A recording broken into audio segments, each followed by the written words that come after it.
வணக்கம் நண்பர்களே. திமுக தேர்தல் வேலையை சுறுசுறுப்பாக செய்து கொண்டிருக்கிறது என்பது நம் அனைவருக்கும் தெரிகிறது.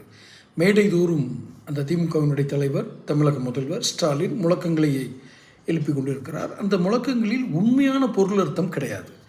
எந்த விதமான ஒரு உத்தரவாதமோ அதற்கு ஒரு வலுவான பின்புலமோ, அந்த முழக்கங்களுக்கு வலுவான பின்புலமோ கிடையாது. ஏதோ வெற்று முழக்கங்களை செய்து கொண்டிருக்கிறார் என்பது பொதுமக்களுக்கு நன்றாக புரிகிறது.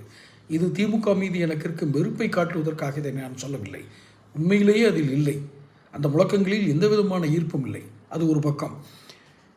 ஜனவரி 21 அவர்களுக்கு என்றால் திமுகவினருக்கு பெரும் அதிர்ச்சி காத்திருக்கிறது. காரணம், உச்சநீதிமன்றத்தில் முதல்வர் ஸ்டாலினுடைய வழக்கு ஒன்று வருகிறது. அவர் 2011 குளத்தூரில் ஜெயித்தது செல்லாதுன்னு போட்ட வழக்குக்கான இறுதி விசாரணை வருகிறது. ஏற்கனவே இதை பற்றி பதிவு வெளியிட்டிருக்கிறேன்.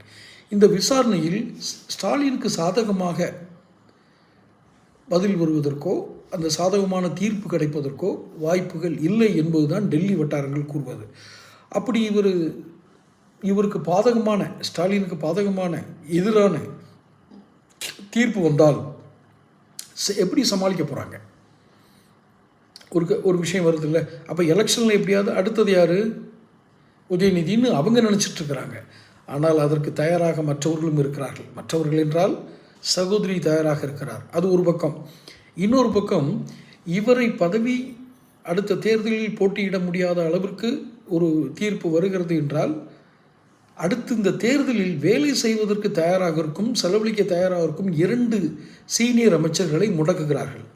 ஒருவரை ஏற்கனவே முடக்க ஆரம்பித்து விட்டார்கள். இன்னொருவருக்கு நீ பேசாமல் இருக்கிறியா அல்லது ஜெயிலுக்கு போறியா? அவர் ஏற்கனவே தன்னுடைய சொந்த போராட்டங்களில், சட்ட போராட்டங்களின் வழியாகத்தான் வெளியே வந்திருக்கிறார் இந்த அமைச்சர்.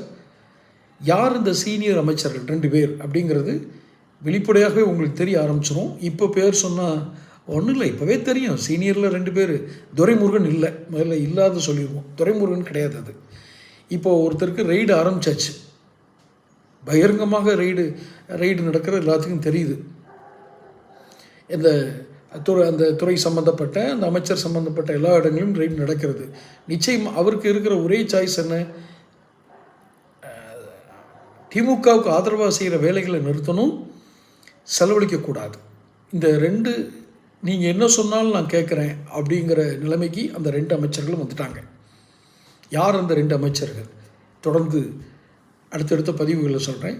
சேனல் சப்ஸ்கிரைப் பண்ணிக்கோங்க. நோட்டிஃபிகேஷன் பில் பதிவு பண்ணுங்கள். அப்போ தான் என்னுடைய பதிவுகள் உங்களுக்கு வந்து சேரும். நன்றி.